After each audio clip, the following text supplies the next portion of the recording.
امروز میخوایم وارد فصلی تازه از ماجرای تتلو بشیم و بپرسیم بعد از آزادی احتمالی تتلو چه خواهد کرد؟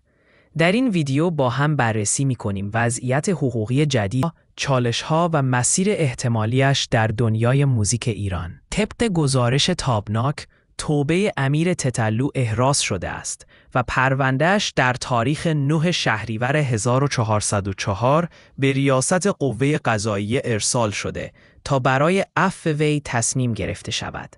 همچنین رسانه وستا گزارش داده که خواهرانش با انتشار ویدیو اعلام کردند حکم اعدام او خاتمه یافته و توبه پذیرفته شده است. همه اونایی که زحمت کشیدن، از مسئولینی که دلسوزی کردن این اواخر، کمک کردن به این اتفاق قشنگ.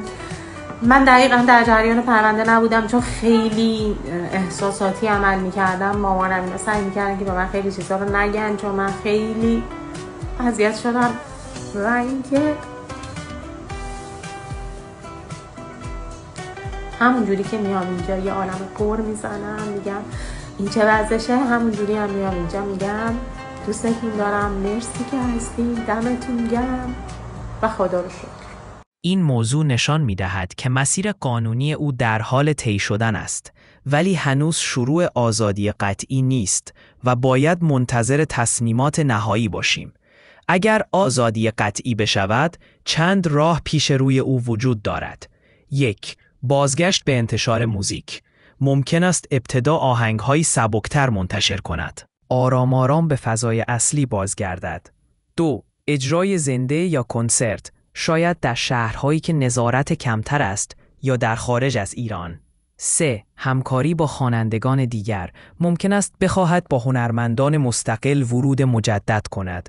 4. فعالیت در فضای دیجیتال و شبکه‌های بین‌المللی. پلتفرم‌های خارجی ممکن است فرصت بیشتری بدهند تا محدودیت داخلی کمتر اثرگذار باشد. اما این راه آسان نیست. گرفتن مجوز از ارگان‌های فرهنگی ممکن است دشوار باشد. احتمال نظارت دقیق بر محتواها، سانسور و ممیزی. واکنش منفی بخشی از گوش بدهندگان و منتقدان که ممکن است هر حرکت او را زیر ذره‌بین بگذارند. اگر در گذشته پرونده جنجالی برای او بوده، ممکن است بعضی رفتارها یا آثار قدیمیش باز هم مورد حمله قرار بگیرند. اینکه آیا مجازات او به طور کامل حذف می شود یا فقط حکم اعدام لغو می شود، یک ریسک بزرگ است به نظر من. اولین قدم او پس از آزادی انتشار موزیک دیجیتال خواهد بود. شاید تک آهنگی سبکتر که کمترین مقاومت را ایجاد کند. سپس اگر بازخورد خوب بگیرد، تلاش خواهد کرد برای کنسرت یا همکاری. اما اگر موانع نظارتی سنگین باشند، ممکن است مجبور شود در حاشیه فعالیت کند یا تمرکز بیشتری روی فضای خارج از ایران بگذارد. خلاصه اینکه وضعیت تتلو الان در نقطه گذار مهمیه. توبه پذیرفته شده، پرونده در حال بررسی است، اما راهی طولانی در پیش است. حالا میخوام از تو بپرسم، فکر میکنی تتلو واقعاً دوباره برگرده به عرصه موسیقی؟